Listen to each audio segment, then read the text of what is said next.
novela do Gilberto Braga que mostrava pacto com o diabo? Pois é, isso aconteceu. Corpo a Corpo, exibida em 1984, é uma das poucas obras do autor que nunca tinham sido reprisadas, mas, para a alegria dos noveleiros, ela volta agora, a partir do dia 24 de junho, no Viva. E eu vim te contar um pouco das histórias, das polêmicas envolvidas e tudo mais. Oi, eu sou a Larissa, que é o Coisa de TV, e eu vou te falar de tudo isso depois da vinheta.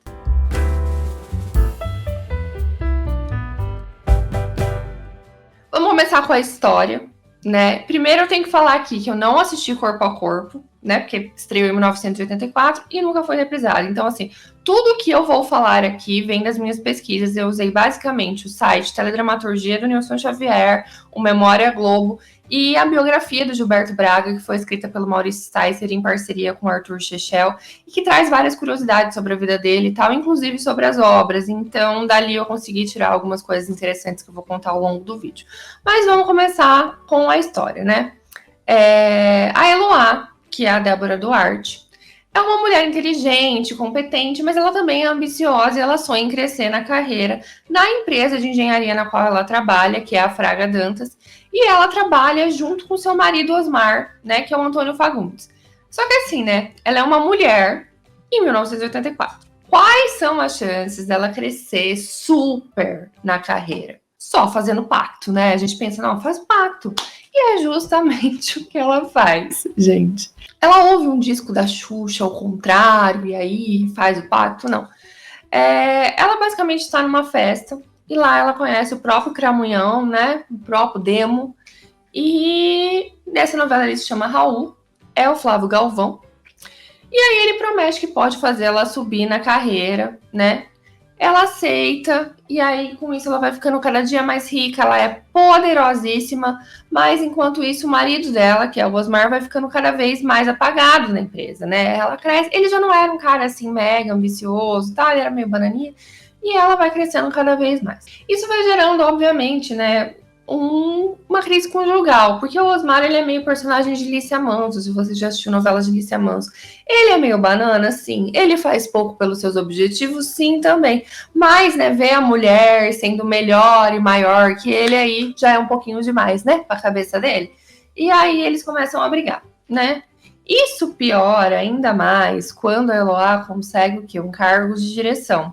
Porque aí chega o Delmo no ouvidinho dela, chega o Raul no ouvidinho dela e fala assim, sabe o que seria legal? Ela eu ia achar engraçado se você fizesse, sabe o quê? Demitisse seu marido. E aí, o que você acha? E aí ela fica meio tipo, meu Deus, eu tenho que demitir o meu marido, isso vai dar problema lá em casa, mas ela demite. E aí, com isso, ela consegue uma promoção riquíssima para ser presidente da Fraga Dantas Internacional. E ela é transferida para o Cairo, né, para o Egito, e ela vai junto com o filho dela. Aí, chegando lá, está ela, filho, país estranho, e ela fala, gente, este homem, tudo bem que fiz pacto com ele, mas ele tá meio que se envolvendo demais na minha vida, acho que tá dando muito problema. Eu vou voltar pro Brasil para saber quais são as motivações desse querido, né, para tentar entender o que realmente ele tá fazendo. E aí, o que ela vai descobrir, né, quando ela volta pro Brasil, pode ter a ver com uma outra personagem que também é bastante importante pra trama, que é a Tereza, que é a Glória Menezes. Por quê? Tereza, ela é apaixonada no homem. E este homem é quem? Osmar. Que nem o Antônio Fagundes, né, gente? Ela fala assim, gente, vocês já viram as fotos dele de sunga naquela época? Ficou apaixonada por Antônio Fagundes. Ela quer tirar ele do seio da família para trazer pro centro de sua cama, né? E aí, para isso, ela faz promessa, ela curte 3 fotos no Instagram e depois manda foguinho. Não, ela também fala, pacto, é aí que eu vou. É nesse lugar ali que eu vou, que é para ser mais garantido. E aí o Raul diz assim, beleza, você quer, Osmar? Te ajudo. Dou aquela forcinha legal para você. Mas para isso você vai ter que matar o Alfredo Fraga Dantas, que é o Hugo Carvana, que é o dono da empresa onde ele trabalha, né? O dono da Fraga Dantas e tal. E aí ela falou assim, ai, gente, meio assim, né? Não sei se quero.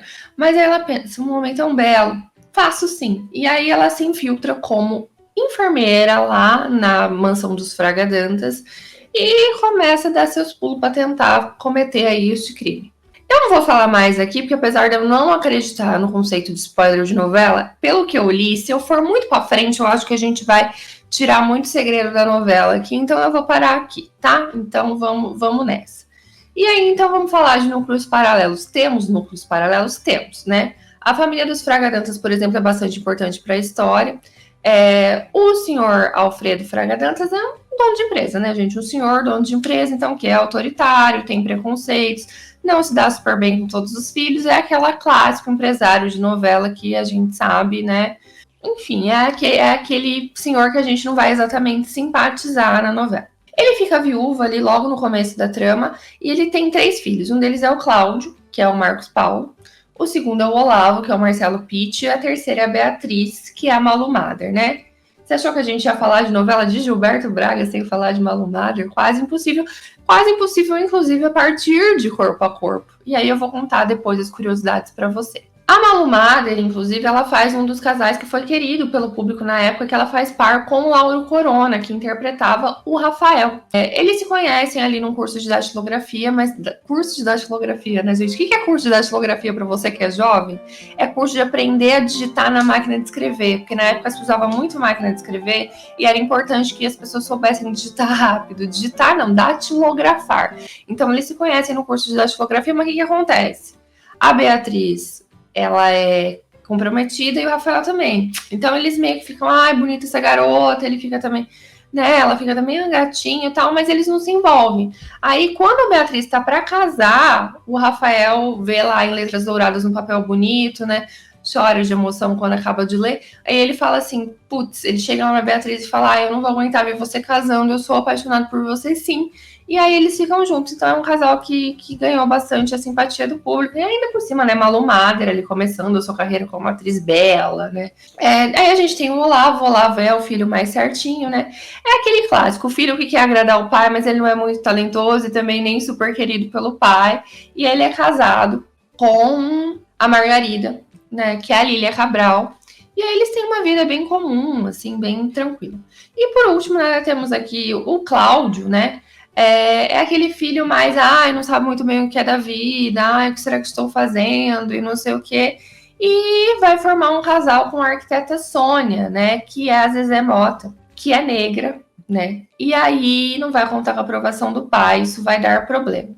Além disso, nos núcleos paralelos, a gente tem também o Amauri, que é o Estênio Garcia, que é o irmão do Osmar, que é um ex-presidiário, que não lida bem com o seu passado, porque assim, ele teve uma filha, né? E ele tem pouco contato com ela porque essa filha foi criada pela sua ex-mulher, que é a Lúcia Gouveia, uma socialite, vivida pela Joana Fon. Ao longo da trama, ele vai enriquecer e aí ele vai se tornar um personagem ambicioso que também vai ter um papel importante na novela. Mas como eu disse, eu não vou falar muito, que é para não ter gente aqui reclamando de spoiler, ainda mais de uma novela que nunca foi reprisada. Então vou deixar aqui algumas surpresas para vocês. Você deve estar querendo saber, né? Mas fofoca. Eu já contei a história parece interessante, mas fofocas, intrigas, curiosidades. Eu te falei logo no começo do vídeo que eu ia ter curiosidade. Temos curiosidades? Temos curiosidades. Uma delas é meio pesada, inclusive vamos falar no começo de um assunto sério, que Corpo a Corpo foi a primeira novela da era moderna a colocar em destaque no núcleo principal um casal interracial, né? Os personagens vividos pelo Marcos Paulo e pela Zezé Mota, eles geraram um debate importante na sociedade e tal, mas que também trouxe à tona o quê? O preconceito do brasileiro, né? Foi um negócio bem complicado, assim, tanto lendo o livro do Maurício Sticer, quanto vendo a Zezé Mota falar disso no tributo a Zezé Mota, que está disponível no Globoplay, a gente vê que teve muitas questões aí no que envolve esse casal. Na biografia do Gilberto Braga, o Maurício Sticer assim, conta que o que repercutiu realmente quanto a esse casal interracial foi menos o modo como o Gilberto Braga resolveu trazer essa história e muito mais o modo como o público recebeu isso, né? O Gilberto Braga contou que na época ele recebia ofensas racistas na sua secretária eletrônica, assim, as pessoas ligavam lá para falar, gente, que absurdo, e falar o tipo, sabe, todo tipo de ofensa, tal. A Zezé Mota conta que ela ouvia na rua que ela era muito sortuda por ter conquistado um gatão branco, tá?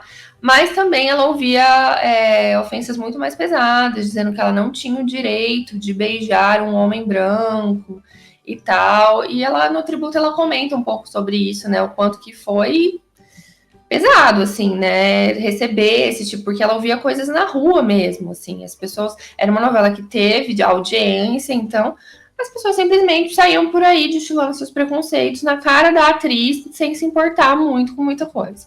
Na trama, né, assim, tanto o pai do Cláudio, como a Lúcia, que é essa socialite vivida pela Joana Fon, né, com quem o pai do Cláudio, né, que é o dono da empresa lá a certa altura se casa, eles são abertamente racistas e são contra a união dos dois e tal. E aí a gente tem duas questões que eu acho que são importantes pontuar que aconteceram na novela. Apesar da Lúcia ser muito odiada pelos telespectadores, porque ela é meio vilã, assim, uma coisa meio Odete Roitman, embrionária, ela é aquela pessoa que tem preconceito com tudo, que fala todo tipo de absurdo e tal. Ela foi muito mais odiada por outras maldades que ela fez com os personagens do que, de fato, pelo preconceito racial. E ela dizia coisas pesadas, tá? Outra questão é que o Gilberto Braga, ele tinha construído essa personagem de Zezé Mota para ser gostada, né? Ela era uma mulher que era batalhadora, que era muito boa, assim, que não fazia mal para ninguém, que é arquiteta, e como ela não encontra boas opções no mercado de trabalho, ela cria a sua própria empresa de paisagismo e tudo mais.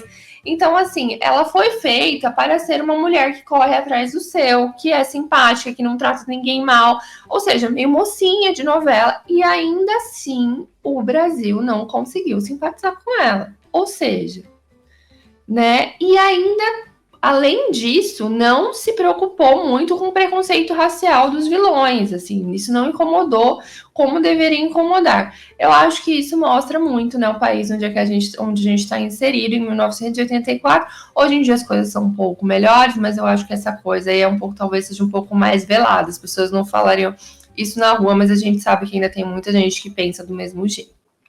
O casal, então, ele foi perdendo, né, destaque da trama justamente por causa dessa rejeição do público.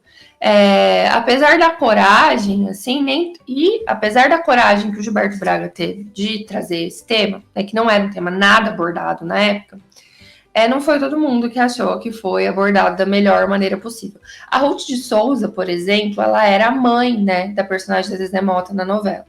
E aí ela deu uma entrevista para a revista Amiga, dizendo que ela sentia que ela tinha que o núcleo deles ali tinha pouca importância na trama e que era péssimo o modo como os personagens brancos falavam dos personagens negros na novela. Justamente porque tinham esses vilões que falavam coisas pesadíssimas e tal. Diz, né, no livro ali que o Gilberto Braga ficou muito magoado quando leu essa entrevista.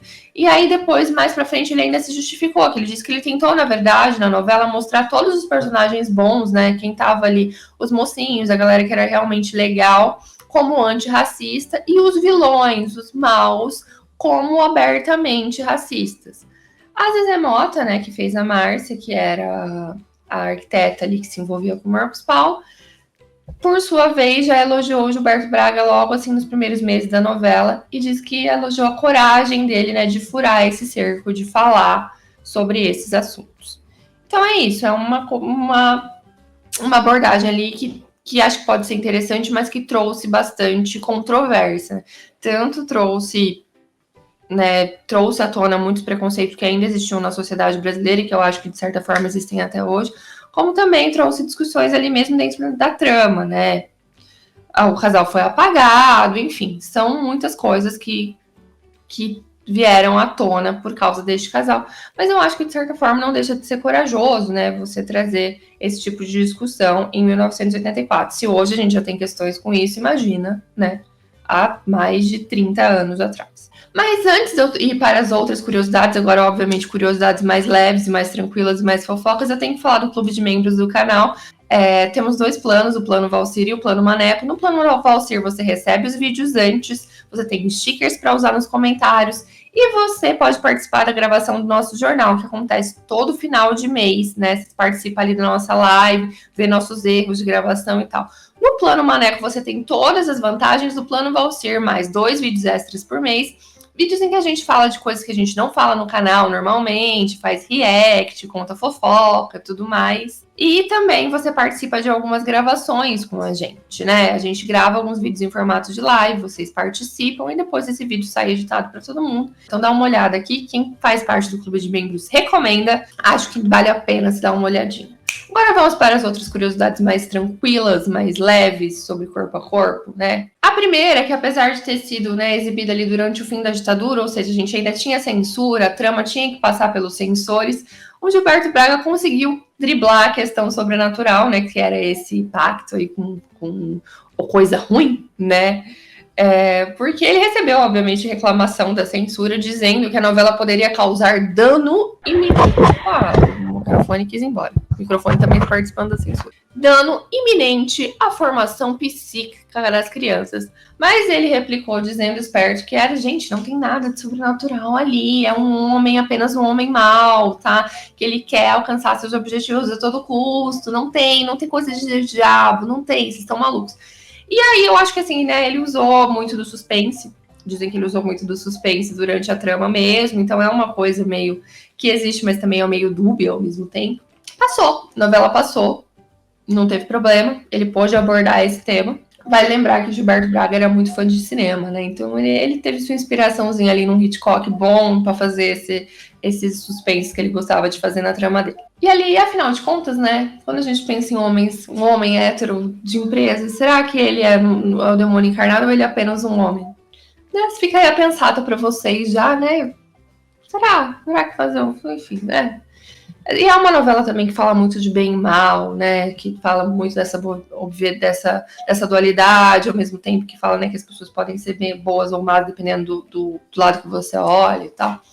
Essa é também, Corpo a Corpo, uma das novelas que o Gilberto Braga mais gosta. Essa eu acho que é uma das curiosidades que mais me pegou, assim. Pra ele, Corpo a Corpo tá no mesmo patamar de Vale Tudo e Dancing Days. Ele conta, ele fala, fiz a novela que eu quis. Porque teve muita novela que ele teve intervenção, que ele teve que mudar, que não saiu exatamente como ele gostaria. Brilhante, por exemplo, é uma dessas novelas que ele até depois pensou, acho que, em fazer um remake, porque teve muitas novelas que vieram antes de Corpo a Corpo que foram muito comidas pela censura, né? Que ele teve que mudar coisa, teve que mudar núcleos, não pôde abordar alguns assuntos que ele queria. E aqui ele disse que ele fez a novela que ele quis. Ele se ressentiu um pouco dessa novela não ter ficado no imaginário coletivo tanto quanto, por exemplo, Vale Tudo, Dancing Days e tudo mais. E aí ele botou a culpa na Débora Duarte, gente, um pouco. Teve esse climão. Ele diz que ele diz aqui, aspas de Gilberto, tá? Débora fez brilhantemente o papel, mas não era Sônia Braga em Dancing Days. E isso conta muito para uma novela ficar. O público se liga muito em estrelas. Enfim, não sei se estava certo ou não, mas aparentemente ele acreditava nisso, sim. Ele achava que devia ter escolhido uma atriz, talvez, que fosse mais cara de star. Não vi a novela, né, para dizer se sim ou se não. E outra coisa que é interessante é que o conflito, né, entre a Eloá e o Osmar é inspirado no filme Nasce uma Estrela, que é muito conhecido pela nossa geração por ter tido aquele remake da Lady Gaga, mas possivelmente o Gilberto Braga se inspirou em alguns outros 3 remakes que vieram antes, ou mais possivelmente no filme original, porque ele era muito, muito fã de cinema, então... Enfim, que é essa coisa, né, do cara que também tem a mesma profissão que a mulher, vê ela crescendo e começa a se ressentir e tal, que é o que acontece ali entre o Osmar e a Eloá, né, os dois têm a mesma profissão, mas ela acaba sendo mais talentosa e chegando mais longe do que ele. Foi em Corpo a Corpo também que começou realmente a parceria entre o Denis Carvalho e o Gilberto Braga. Eles trabalharam juntos em Brilhante, o Denis Carvalho também trabalhou como ator em Dancing Days, mas foi agora que o Denis Carvalho começa a ser diretor mesmo, só diretor, e aí ele começa a trabalhar com o Gilberto Braga. E aí foi ideia dele, inclusive, que a novela tivesse um segundo coisa ruim, um segundo diabo. Que é uma pessoa aí que eu também não vou contar para que, né, vocês não reclamem de spoilers para mim. Mas tem esse segundo diabo. Fiquem aí atentos se vocês forem assistir, que vai ter uma outra pessoa aí que vai ser uma coisa ruim também. É interessante de saber que todos os dias o Gilberto Braga e o Denis Carvalho se falavam depois que a novela acabava. O Denis conta que assim que subiam os créditos, ele já sabia que o telefone da casa dele ia tocar e o Gilberto ia ligar para falar o que ele tinha achado do capítulo, da direção, das coisas todas. E eles se davam dicas e conversavam sobre o trabalho. Então, eles tinham essa relação muito próxima. E depois eles se tornam amigos mesmo, assim, amigos muito próximos. Do Gilberto dá força para o Denis Carvalho quando ele perde um filho. Enfim, amigos de frequentar a casa mesmo. E eles trabalharam juntos em outros vários, né, trabalhos aí, em outras várias novelas. Também foi do Denis Carvalho a ideia de escalar a Malu Mader para Corpo a Corpo, sim. Essa é a primeira novela do Gilberto Braga que ela fez. Se você está acostumado a ver a Malu aí em tudo quanto é novela do Gilberto Braga, saiba que essa parceria começou em Corpo a Corpo. Inclusive, é curioso de saber que eles não se conheceram pessoalmente durante a novela toda. Eles só se conheceram pessoalmente durante a festa, o jantar de encerramento da novela. E a partir daí começa essa grande, né, parceria entre os dois que dura muito, muito tempo, né? Malu Mader é uma grande musa de Gilberto Braga. Foi também Corpo a Corpo que foram lançadas atrizes importantes, né? Como a Andréa Beltrão, nossa querida Mareudinha, né? Que fez aí tantos trabalhos que a gente ama. A Luísa Tomé e a Lília Cabral. Sim, Lília Cabral novinha e começa em Corpo a Corpo na Globo. Corpo a Corpo foi sucesso de audiência, teve média de 52 pontos, a maior do horário das 8 desde Baila Comigo, né? Que tinha sido exibida em 1981. E apesar de ser uma das preferidas do Gilberto, ela não ficou tanto no imaginário do público, né? Saibam que Gilberto Braga, por exemplo, odeia escravizada. Mas essa novela é muito mais lembrada pelos noveleiros do que Corpo a Corpo. A trama nunca foi reprisada, nem no Vale a Pena Ver de Novo, até ser reprisada agora pelo Vivo. E é isso que eu tinha para contar para vocês. Eu estou animada. E vocês? Eu fiquei bastante animada para assistir essa novela por tudo isso que eu li, né? Eu acho que tem essa coisa do casal interracial que eu quero ver como é que foi abordado. Tem essa coisa dessa trama sobrenatural que não sabemos se é sobrenatural, se é um golpe, que é a coisa do diabo aí. Tem gente muito boa que estreia, né? A Lília Cabral, a Andréa Beltrão, a própria Malu Mader. E tem um fato que eu acho que é o que mais pesa pra mim, que é o Gilberto Braga colocar essa novela no mesmo patamar de novelas que são ótimas, que é Vale Tudo e Dancing Days. Então, assim, eu tenho que acreditar no Divo, sabe? Se ele fala que essa novela é muito boa, eu acho que a gente vai poder chamar ela de tudo, menos de feia, entende? Eu acho muito difícil que seja uma novela ruim, então eu fiquei bastante animada. E ela não tá disponível em nenhum outro lugar que não seja essa reprise do Viva. Então, assim, a primeira e o chance que a gente vai ter de ver essa novela, de ver o que foi e tal. Então, estou animada sim, né? E aí me conta, se por acaso você viu essa novela, o que você achou, vai que você foi uma das pessoas que estava lá, que assistiu, né, enquanto ela passou mesmo. Tenho que confessar para vocês que é sempre um desafio fazer, inclusive foi um pouco por isso que a gente parou de fazer os vídeos dessa faixa do Viva, que é das novelas dos anos 80, 70, porque é difícil fazer vídeo de novela que a gente nunca viu. Algumas delas estão disponíveis e aí seria mais fácil a gente conseguir ainda assistir um outro capítulo e tal. Mas, por exemplo, Corpo a Corpo eu tive que recorrer simplesmente às várias pesquisas que eu fiz, né? Livro, site, etc. Então, assim, pode ser que eu tenha me equivocado em alguma coisa que eu li errado. Pode ser que a pessoa que escreveu tenha se equivocado em algum lugar. O Memória Globo, às vezes, mesmo, apesar de ser o site da Globo, às vezes tem equívocos. Então, assim, as pessoas são humanas, né? Então, assim, fiquem à vontade para falar se eu errei alguma coisa ou se vocês lembram de alguma coisa que eu esqueci de falar. Porque como foi uma novela que eu nunca vi e que não tem muito material aí fora, né? As pessoas que viram e as pesquisas. Então, fiquem à vontade. E aproveita e me conta se você ficou com vontade, se você nunca assistiu, se você ficou com vontade de ver, se você já viu, se você ficou com vontade de rever essa novela. E aproveita e segue a gente nas redes sociais que vão estar aparecendo aqui embaixo, tanto as nossas pessoais quanto as do canal. E é isso. Corpo a Corpo estreia dia 24 no Viva, dia 24 de junho, ou seja, na semana que vem. Entra no lugar agora de Direito de Amar. Uma outra curiosidade que eu esqueci de contar é que essa versão entra na versão internacional. Tá? Não é a versão exatamente que foi exibida na TV, porque a Globo não tem mais. Então, ela vai ser exibida na versão internacional, que é a versão que eles têm. Então, saibam que talvez tenha alguma diferença da novela que foi exibida na época. Então, é isso. Me conta aí tudo. Fala aí nos comentários se você está animado para essa novela de Giba ou não. E até o próximo vídeo, que eu volto com o Fábio, tá? Beijão e até. Você sabe que eu posso te conceder qualquer desejo? Quem é você? Simplesmente o diabo. Conste que você quis assim.